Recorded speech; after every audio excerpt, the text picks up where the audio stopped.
Imagine a world where the immense capital of traditional finance might finally find a way to flow seamlessly, into the innovative, transparent realm of blockchain.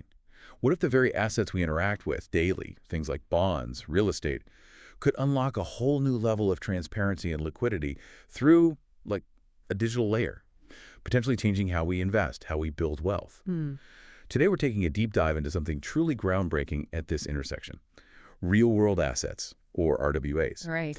and their emergence as a crucial trust layer for institutions. This isn't just about digitizing existing assets. It's about fundamentally transforming how big money approaches investment, particularly within the booming environmental, social, and governance, or ESG, investment space. ESG, yeah, that's key here. We'll be drawing from some fascinating insights, including discussions on how new frameworks are making these tokenized ESG assets credible, transparent, and compliant for the most stringent investors.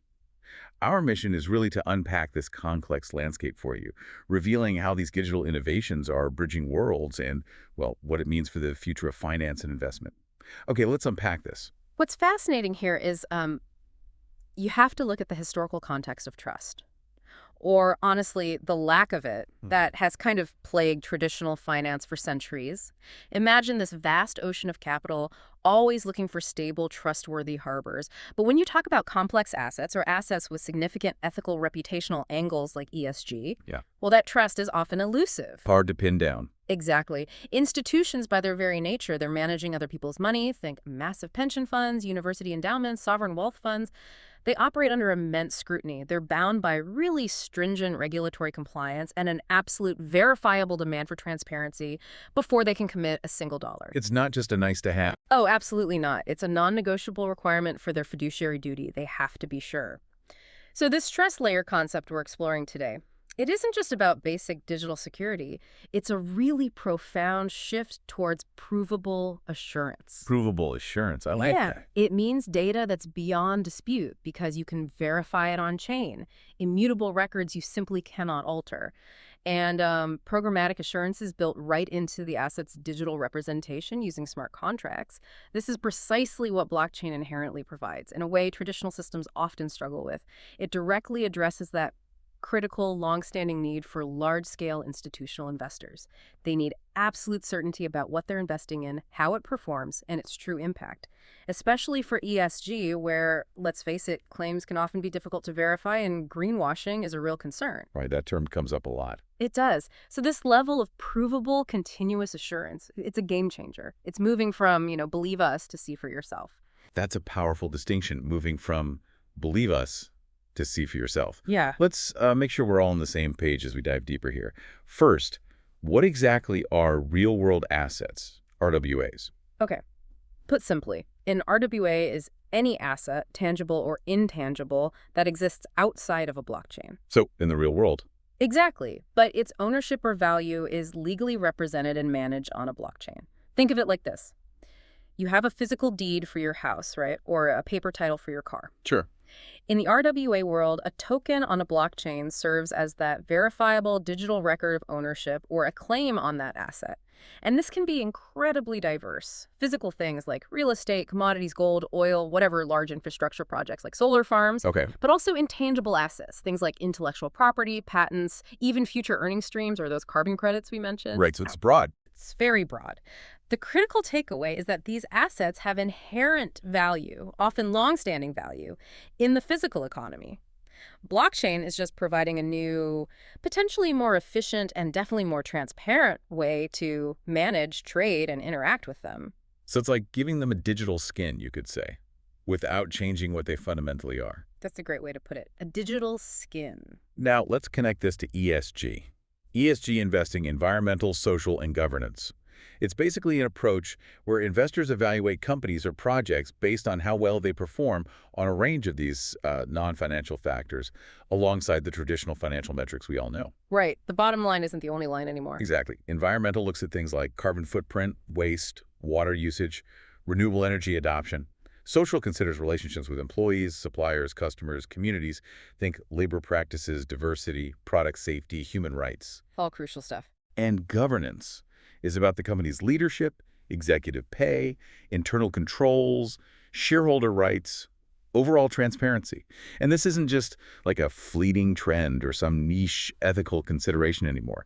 It's becoming a fundamental shift in how massive institutional investors evaluate long-term value, identify hidden risks. And ultimately, where they put their money? Precisely. Okay. Where they allocate trillions of dollars in capital, they're recognizing quite profoundly that strong ESG performance often correlates directly with financial resilience, reduced regulatory risk, and, well, sustainable long-term growth.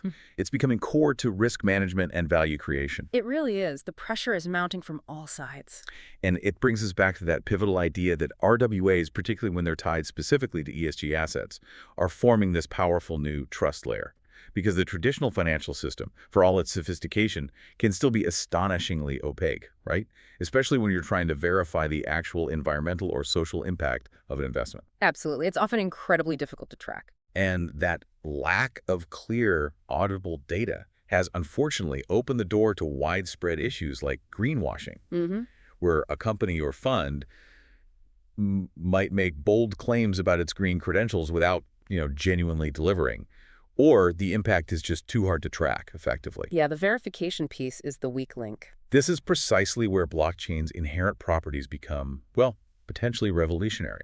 Its immutability, meaning records, once verified, can't be altered.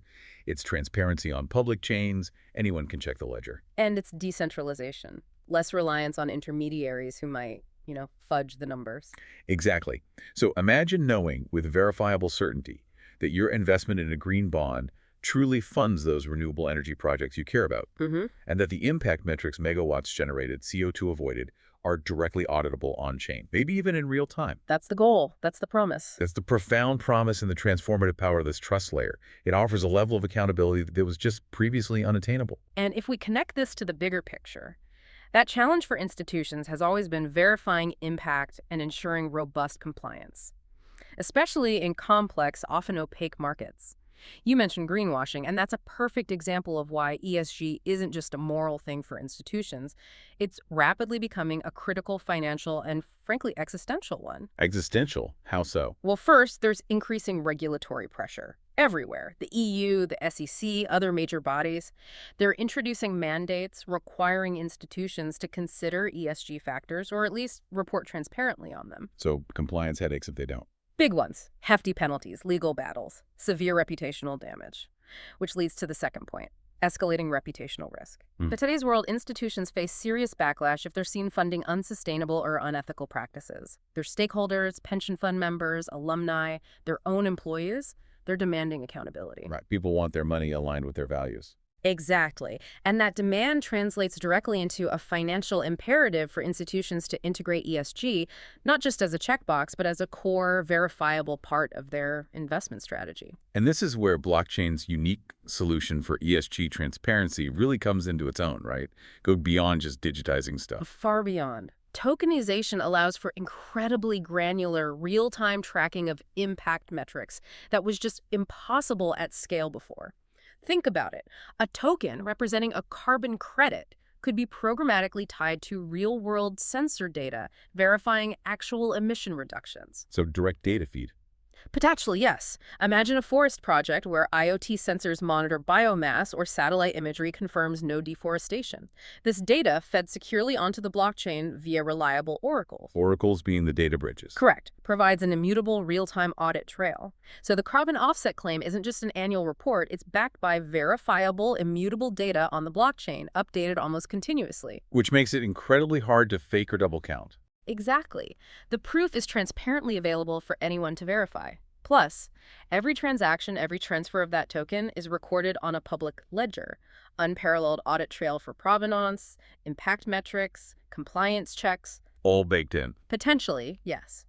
This level of verifiable and continuous transparency is a profound game changer for institutions navigating ESG claims. But to make this real for the big players, the heavily regulated ones, you mentioned new frameworks earlier. These sound critical. Absolutely critical. And they aren't just technical standards for tokens. They are comprehensive blueprints, legal, operational, and technical. They're meticulously designed to bridge that often huge gap between blockchain's capabilities and the strict rules of existing financial regulations. So fitting the square peg in the round hole, basically. Kind of, yeah. It means ensuring tokenized ESG assets meet current securities laws, AML regulations, anti-money laundering, Right, tracing the funds. and KYC requirements. Know your customer protocols for verifying identities, all while leveraging blockchain's advantages in transparency and efficiency. So it's about building compliance in. Precisely. These frameworks provide the necessary legal certainty and operational safeguards that institutions absolutely demand. They're the essential scaffolding making tokenized ESG credible, compliant, and ultimately investable for TradFi. Without them, it stays theoretical for the big money. Exactly. It stays on the fringes. That's a crucial point, these frameworks providing not just tech solutions, but that necessary legal and operational comfort. Okay, let's pivot to the sheer scale of money we're talking about. Why does this matter now? We're not talking small retail stuff here, though that's important too. We're talking institutional capital, the kind managed by massive entities. Pension funds, sovereign wealth funds, asset managers. Trillions. We're talking trillions. Collectively overseeing trillions, maybe tens of trillions of dollars. And for these giants, ESG isn't just an option anymore. It's becoming a top priority, driven by everything we just discussed. When capital of this magnitude starts moving, it doesn't just create new products, it can reshape entire global markets, influence corporate behavior, fundamentally alter capital flows towards sustainability. It's market-moving power. Definitely. And at the heart of attracting this colossal capital, as you said, is transparency. Tokenization directly addresses this core institutional need, perhaps better than anything before. It enables immutable, verifiable traceability for a whole range of green investments. Green bonds, carbon credits, direct investments in renewable energy projects. Let's make it concrete. Imagine a tokenized green bond instead of just a promise in an annual report. Which can be quite opaque. Right. This token could programmatically track the flow of funds right to the specific environmental initiatives that wind farm in Texas, the reforestation project in Brazil, and maybe even link directly to on-chain data, proving the actual impact energy generated, CO2 reductions verified by sensors, third-party audits embedded as attestations. Making the impact visible and auditable to everyone anytime. Exactly. Enhancing accountability, building trust, and drastically reducing that risk of greenwashing. Which brings us back to trust. It always comes back to trust. Yeah. And this isn't just interesting tech. It's a crucial bridge between TradFi, traditional finance, and DeFi, decentralized finance. For so long, the institutional world looked at crypto with, well, fascination, but also a lot of apprehension. Volatility, regulation, speculation. All of that. But by tokenizing familiar, tangible assets, embedding them with robust ESG principles and verifiable data, Web3 is offering a structured, regulated, much more palatable pathway for institutions to engage. An on-ramp. A carefully constructed on-ramp. It's not a speculative leap. It maintains their compliance needs while opening up new possibilities. So here's where it gets really interesting.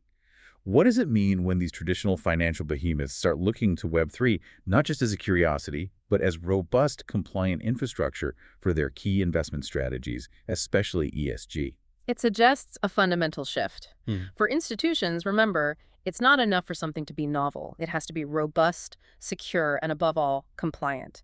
Historically, their hesitation came from that volatility, the regulatory fog, the lack of institutional-grade infrastructure, proper custody, reliable exchanges, clear audit trails. And the speculative Wild West perception. Exactly. RWAs, especially with that ESG focus, directly mitigate these concerns. They offer familiar asset classes, bonds, real estate commodities, but with these enhanced blockchain-native features like transparency and programmability. So it feels safer, more understandable. It does. It lets them engage with Web3 in a much more controlled way, reducing perceived risk and giving them a credible story for their stakeholders. And digging deeper into compliance, you called it a labyrinth. It's not just transparency, is it? Oh no, it's rigorous adherence to a maze of rules. KYC verifying identities, AML tracing funds to prevent illicit activity, plus countless jurisdictional rules on custody, suitability. It varies everywhere. Sounds like a nightmare to navigate. It can be, but the genius of these new RWA frameworks is building compliance in from the ground up. into the tokenization process, into the smart contracts. Like automatically checking things. Potentially, yes. A smart contract might only allow transfers between KYC-verified wallets or block transactions from sanctioned countries. This provides that necessary legal and operational comfort. Proactive, not reactive. Exactly, ensuring they don't accidentally step over a regulatory line. Makes sense. But beyond trust and compliance, are there other benefits? Like efficiency? Oh, huge operational efficiencies, especially for large-scale asset management. I remember spending weeks reconciling a single complex trade paper everywhere, faxes, calls. Now, imagine slashing settlement times from days T+2, T+3 to near instantaneous transfers. Wow, that frees up a lot of capital. Enormous amounts. Drastically cuts counterparty risk, too. Yeah. And you potentially reduce intermediaries, custodians, brokers, agents, each taking a cut, adding complexity. Streamlining the whole process. Right. Automated compliance checks and smart contracts. And, maybe most powerfully, a single immutable source of truth for asset ownership and history. Managing vast ESG portfolios becomes far more streamlined, cost-effective, less prone to errors. Higher returns, lower costs. Sounds good. That's the goal. And the ripple effects could be profound. Broader economic impact.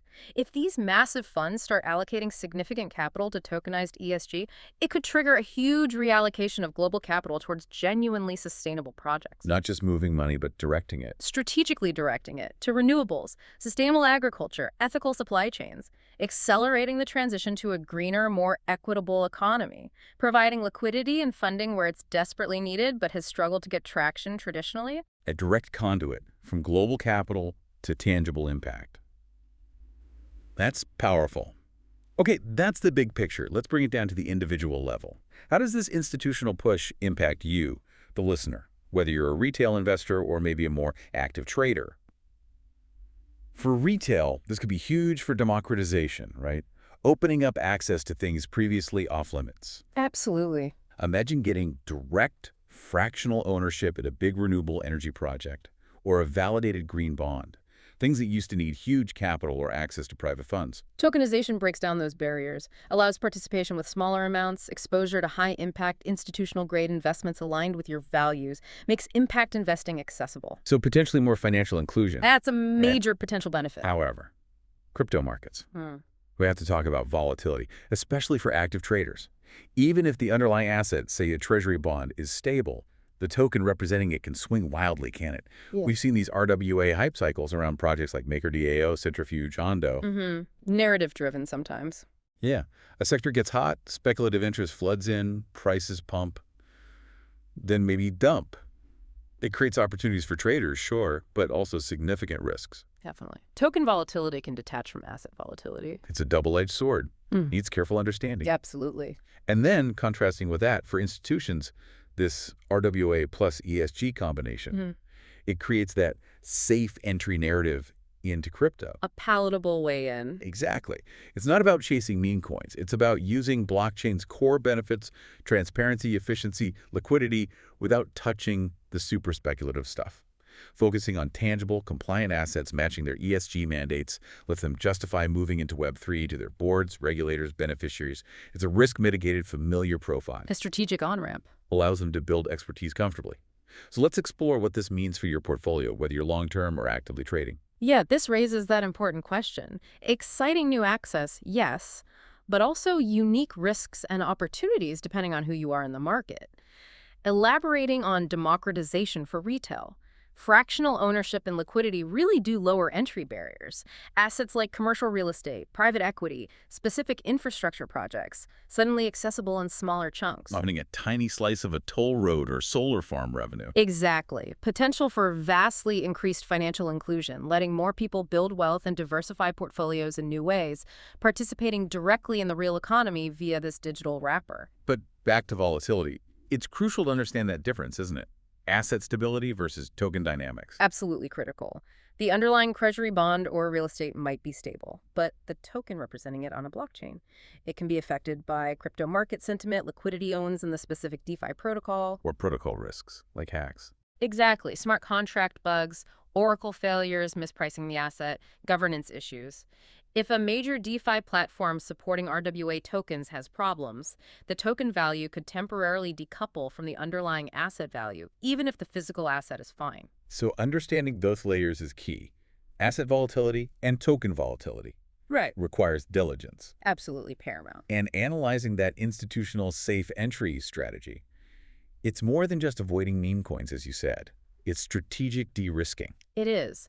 By starting with tangible, familiar assets, treasuries, bonds, real estate, especially with that ESG angle, they achieve multiple goals.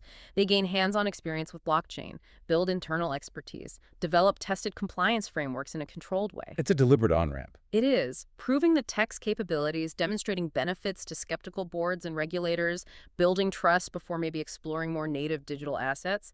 It's a measured, long-term approach. And all this requires regulations to catch up, right, to protect everyone involved. Definitely. This evolving landscape needs an adaptive regulatory environment.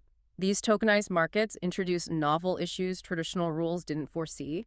Regulators are grappling with disclosure requirements, preventing market manipulation in 247 markets, ensuring secure custody. It's complex. So clear rules and safeguards are still developing. It's an ongoing, dynamic process, a dance between innovation and regulation. That distinction between asset and token volatility is so important. And the regulatory journey. Okay, let's zoom out again. Bigger picture for Web3 itself. If tokenized ESG becomes the norm, if institutions really embrace this trust layer, that sets a huge precedent, doesn't it? A massive one. Like a domino effect. Standardizing tokenization across other sectors. Commercial real estate, government treasuries, art, IP, commodities. That's the potential. It could be a tidal wave transforming the basic infrastructure of global finance, making almost any asset class digitally programmable and globally tradable. A paradigm shift. It really could be. And one of the most exciting parts of that is liquidity. You mentioned it earlier, assets that were traditionally illiquid. Hard to sell quickly without tanking the price. Carbon credits, private equity, unique art. Right. They could become tradable 24/7 globally. That's a profound shift from banking hours and intermediaries. It transforms their market dynamics, potentially leads to more efficient price discovery, tighter spreads, a much bigger, diverse pool of buyers and sellers worldwide. Unlocking trapped value, making them more attractive. Exactly, creating new capital formation opportunities. And ultimately, this is where blockchain really, earns its stripes, moves beyond speculation. RWAs, especially through that compelling ESG lens, could be the killer use case, integrating blockchain into mainstream finance. Elevating it. Yeah, elevating it from a nascent tech or speculative playground into fundamental financial infrastructure, legitimizing the whole Web3 ecosystem in the eyes of TradFi and regulators. Proving its capability with complex, high-value, compliant instruments. The bridge mainstream finance has been waiting for.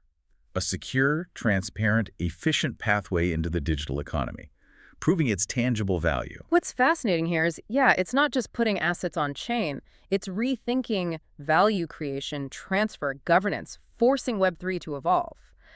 But standardization, while the potential is huge, it's incredibly complex to achieve. Needs deep collaboration. More than just tech protocols. Way more. True interoperability between different blockchains, Ethereum, talking to Solana, talking to private chains, legal harmonization across countries, navigating different laws, creating a consistent regulatory landscape institutions trust. And those oracles again.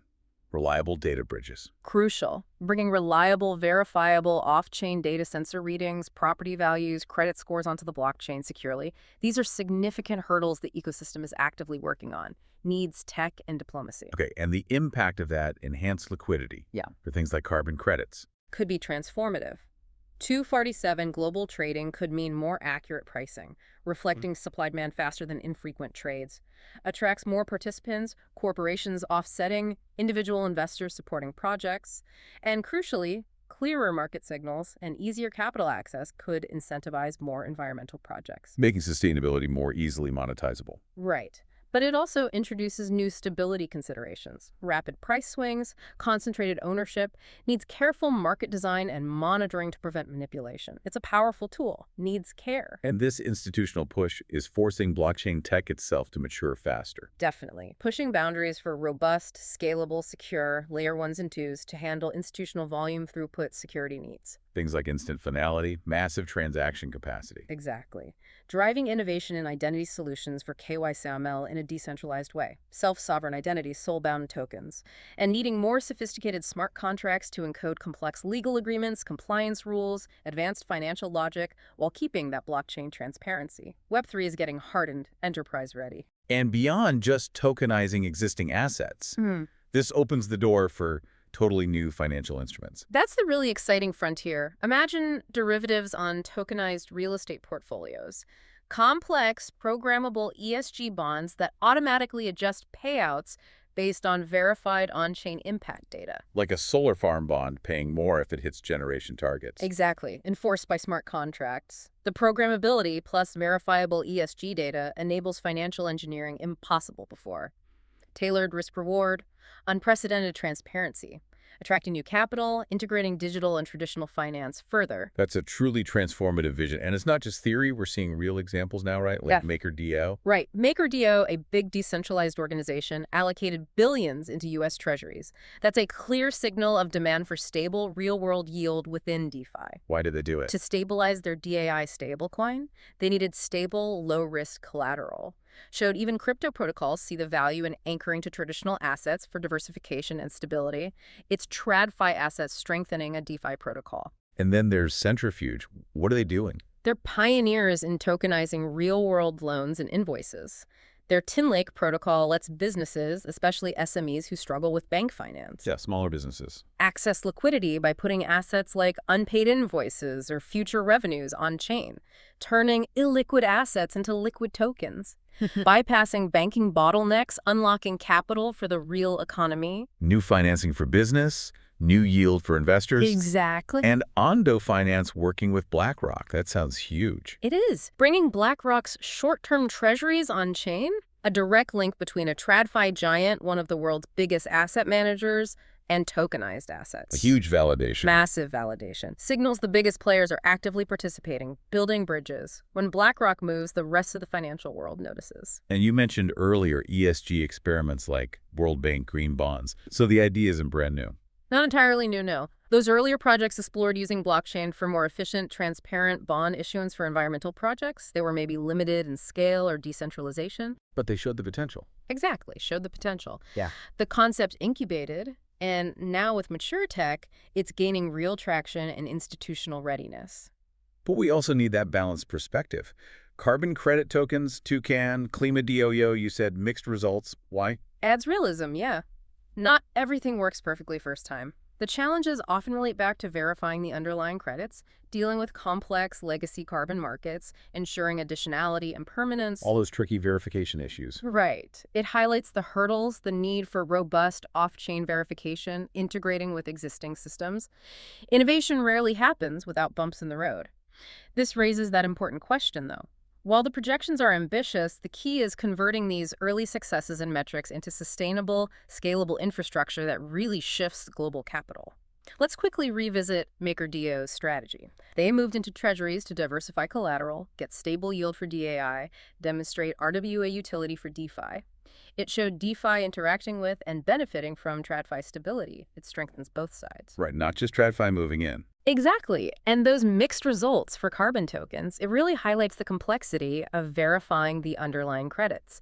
Traditional carbon markets are fragmented, opaque, varying standards, audits, issues like additionality, permanence, leakage are tough. Hard enough off-chain. Right. Bridging that with blockchain introduces technical and governance hurdles. You absolutely need robust off-chain verification and governance for the on-chain token to mean anything. The digital and physical must align perfectly. Makes sense. And those market growth projections. Yeah. BCG saying $10 trillion by 2030. Astonishing, isn't it? $10 trillion. That's a substantial chunk of the global financial market. It implies a fundamental re-architecture of finance, not just niche experiment. And other big firms agree. Yeah, Deloitte City. Similar projections for tokenized securities and assets. Massive market sizes expected. It validates the trend's potential scale. So how do we track this? What are analysts looking at? Good question. We're tracking overall RWA market growth, not just TVL, but asset diversity, number of protocols, comparing ESG fund inflows in TradFi versus broader markets to see if tokenization is accelerating sustainable investment. We analyze MakerDAO's RWA allocation charts, Treasuries versus other loans, see where decentralized demand is. Monitor on-chain volume of carbon credit tokens for adoption and liquidity. Even ETH gas usage. Yeah, ETH gas used by RWA protocols can be a proxy for institutional demand and ecosystem health on Ethereum and Layer 2s. Shows where real activity and capital flow is happening. These are tangible data points showing the trend's impact. And actually, speaking of metrics and keeping up, if you're finding this useful and want to stay ahead on cutting-edge crypto finance like this, we'd really appreciate if you could, hit subscribe, maybe leave a comment, or share this deep dive. Yeah, that engagement really does help support the channel, boosts visibility in the algorithm, and lets us keep making this kind of content for you. It really does. So yeah, please consider it. Anyway, to synthesize all this, RWAs are clearly emerging as that critical trust layer for institutions. ESG is leading the charge. It's creating that powerful bridge between TradFi's capital and rules and Web3's innovation and transparency. The promise: unprecedented transparency and liquidity for opaque, illiquid assets. Game changer for verifying impact, ensuring compliance. Exactly. It's not just new products, it's legitimizing blockchain in mainstream finance, paving the way for tokenizing countless other assets, reshaping global finance. That's an incredibly comprehensive overview of a truly transformative shift. Yeah. So as we look to the horizon, the question for you, the listener, becomes, is this fusion of real-world assets and blockchain-backed ESG the fundamental shift that finally brings trillions of traditional capital into Web3? Or is it a crucial, maybe significant step in a much longer journey of financial innovation? What implications does this hold for how you think about value, ownership, and investment in this evolving digital economy? Thank you for joining us on this deep dive into real-world assets and their profound impact on institutional trust and ESG investing. We really hope this exploration has given you some valuable insights into where finance might be heading. Keep exploring, keep learning, and we'll see you on the next deep dive.